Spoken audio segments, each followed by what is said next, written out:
দ্রব্যমূল্য বৃদ্ধির বিরুদ্ধে প্রস্তাব ও কমিটির প্রকাশ চলে সভাপতি মণ্ডলী ও উপস্থিত আজকের ডেলিগেটস, দ্রব্যমূল্যের বিরুদ্ধে একটি প্রস্তাব আমি এখানে উত্থাপন করলাম।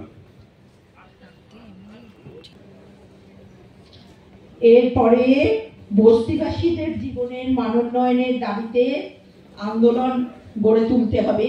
প্রস্তাবক কমরেড হরেকৃষ্ণ আইচ, সমর্থক কমরেড সুব্রত। আন্দোলন মঞ্চ থেকে আমাদের এই শপথ নিতে হবে।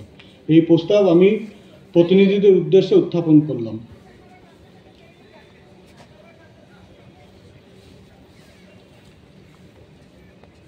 মান উন্নয়ন করতে হবে, যে প্রস্তাব কমরেড হরেকৃষ্ণ আইচ রাখলেন তার সমর্থনের আশা আমি সমর্থন করছি এবং আপনাদের সমর্থনের আশায় রাখলেন। আমাদের পার্টির নির্দিষ্ট নিয়ম, আমাদের এপ্রিল মাসে পার্টি কংগ্রেস অনুষ্ঠিত হয়। পার্টি কংগ্রেসের পূর্বে আমাদের সম্মেলনের মঞ্চ দিয়ে সম্মেলন থেকে আমাদের কমিটি তৈরি হয় এবং এটা 3 বছর আমাদের একটা স্থায়ী থাকে। তার প্রথম ধাপ হচ্ছে ব্রাঞ্চ সম্মেলন। ব্রাঞ্চ সম্মেলন সম্পূর্ণ হয়েছে, এখন সেটা এরিয়া সম্মেলন।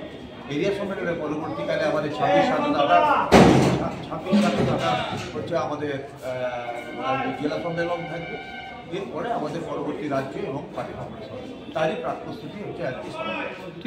আসানসোলের উন্নয়নের সাথে অনেকগুলো সিদ্ধান্ত নিতে হবে। যেমন পুকুর বোঝানো হচ্ছে, বালি, কয়লা, এই সমস্ত লুট হচ্ছে, সমাজ বিরুদ্ধে দাপট বাড়ছে।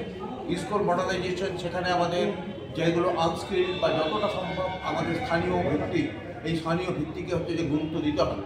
এই গুরুত্বের উপরে দাঁড়িয়েও এছাড়া আমরা মনে করি ভাষাভিত্তিক, ধর্মভিত্তিক যে বিভাজন, এই বিভাজনের বিরুদ্ধে একটা শ্রেণী ঐক্য গড়ে তোলার দাবি হতে সম্পূর্ণ থাকছে এবং নারী সুরক্ষা, এটা সবচেয়ে গুরুত্বপূর্ণ প্রশ্ন থাকছে।